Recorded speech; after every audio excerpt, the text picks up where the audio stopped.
জনগণ মিরপুরের বাসী অন্তত সুবিধা হবে তাদের কাঙ্ক্ষিত প্রার্থীকে বেছে নিয়ে আগামীতে কীভাবে একটি বাসযোগ্য আদর্শ মিরপুর গড়া দেবে।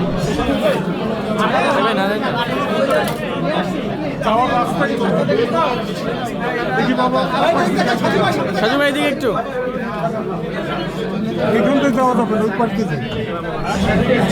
ঢাকা চলে মিরপুর শাহী গঙ্গা ইউনিয়ন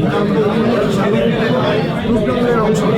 এই নির্বাচনের এলাকায় আমি 2018 সালে নির্বাচন করেছি, তবে এবার একটি সুষ্ঠু অবাধ ও নিরপেক্ষ নির্বাচন হবে বিধায় স্বতন্ত্র প্রার্থী হিসেবে আমি আমার মনোনয়নপত্র জমা দিয়েছি এবং সেই হিসেবে শতকরা 1% ভোটারের সমর্থন নিয়ে কিন্তু আমার মনোনয়নপত্র জমা দেওয়া হয়েছে।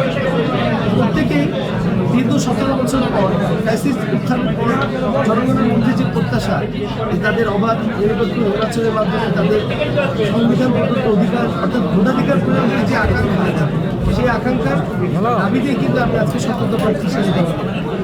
আমি মনে করি যে এই নির্বাচন কমিশন একটি দৃষ্টান্তমূলক অর্থাৎ ইতিহাসের বাংলাদেশের ইতিহাসের সেরা একটি নির্বাচন উপহার থেকে এখানে প্রতিটি জনগণের তার মতামতের প্রতিফলন ঘটবে, অর্থাৎ জনগণ যাকে খুশি তাকে ভোট দেবে এবং তারা প্রার্থী বাছাই করে এই নির্বাচনে অংশগ্রহণ করবে।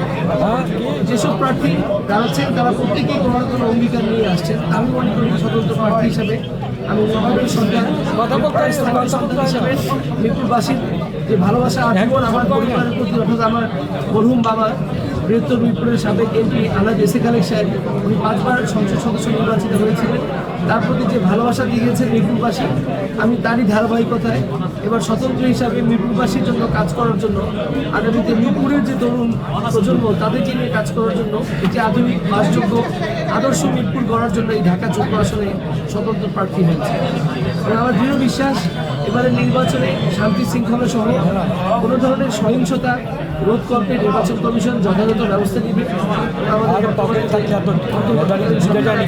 তারা এই ব্যাপারে সুচারু এবং দক্ষতার পরিচয় দিবে যেন কোনো রকম ভায়োলেন্সের নির্বাচনের পরিবেশ, কেননা এবারই সবচাইতে বেশি উৎসবমুখর পরিবেশ দেখা যাচ্ছে এবং দারুণ একটি প্রতিযোগিতামূলক বিরাজ করছে। এই প্রতিযোগিতামূলক অবস্থায় আমরা বিভিন্ন প্রার্থীর সমন্বয়ে এখানে একটি আমি বলবো ইনক্লুসিভ পার্টিসিপেশন যাকে বলে, অর্থাৎ বিভিন্ন দলের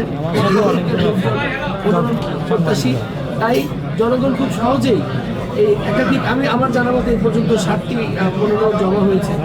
তাই জনগণ মিরপুরের বাসী অন্তত সুবিধা হবে তাদের কাঙ্ক্ষিত প্রার্থীকে বেছে নিয়ে আগামীতে কীভাবে একটি বাসযোগ্য আদর্শ মিরপুর গড়া দেবে এবং বাংলাদেশ বিনির্মাণে আগামীতে কীভাবে তারা এগিয়ে যাবে জনগণ কিন্তু খুব মুখিয়ে আছে এবং তারা সম্পূর্ণ সজাগ।